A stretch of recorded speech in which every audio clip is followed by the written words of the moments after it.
السلام علیکم ورحمۃ اللہ وبرکاتہ۔ معزز و مکرم ناظرین حضرات، ہمارے یوٹیوب چینل امام الدین آفیشیل میں آپ حضرات کا استقبال ہے، اور اللہ کی ذات سے امید ہے کہ آپ سب اچھے ہوں گے اور اللہ رب العالمین سب کو اچھا رکھے۔ آقا کریم صلی اللہ علیہ وسلم کی ایک بڑی پیاری حدیث لے کے میں آپ کی بارگاہ میں حاضر آیا ہوں۔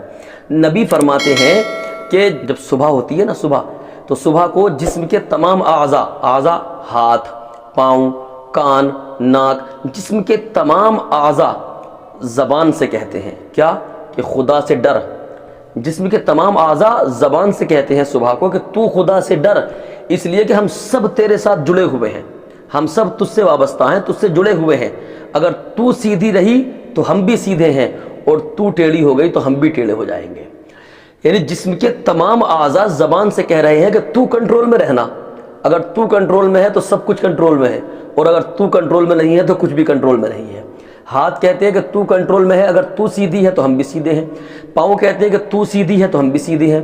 ایسے ہی کان کہتے ہیں کہ تو سیدھی ہے تو ہم بھی سیدھے ہیں۔ یعنی زبان پر کنٹرول ہونا چاہیے۔ اس حدیث پاک کا مطلب یہ ہے کہ جو بندہ اپنی زبان پر کنٹرول کر لیتا ہے تو جسم کے تمام اعضاء سلامت رہتے ہیں، اور جو اپنی زبان پر کنٹرول نہیں کر پاتا تو جسم کے تمام اعضاء جو ہے ٹیڑھے ہو جاتے ہیں۔ ٹیڑھے ہونے کا مطلب یہ ہے کہ مصیبت میں پڑ جاتے ہیں۔ تو اس طریقے سے تمام اعضاء کہتے ہیں کہ تو کنٹرول میں رہنا، اگر تو کنٹرول میں ہے، تو سلامت ہے تو پھر ہم بھی سلامت ہیں، اور اگر تو ذرا سی ٹیڑھی ہوئی تو ہم بھی ٹیڑھے ہو جائیں گے۔ تو بتانے کا مقصد یہ ہے کہ اپنی زبان کو کنٹرول میں رکھیے۔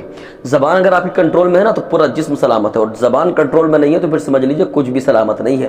آپ چاہتے ہیں میرا جسم سلامت رہے، میری طرف کوئی نگاہ اٹھا کے بھی نہ دیکھے، اپنی زبان کو کنٹرول میں رکھیے، کسی کو برا نہیں کہنا ہے، اور اچھے سے رہنا ہے، انشاءاللہ بہتر رہیں گے۔ اللہ پاک مجھے آپ کو سب کو ہمارے خیر کی توفیق عطا کرے۔ استغفر اللہ ربی من کل ذنب واتوب الیہ وما علینا الا البلاغ۔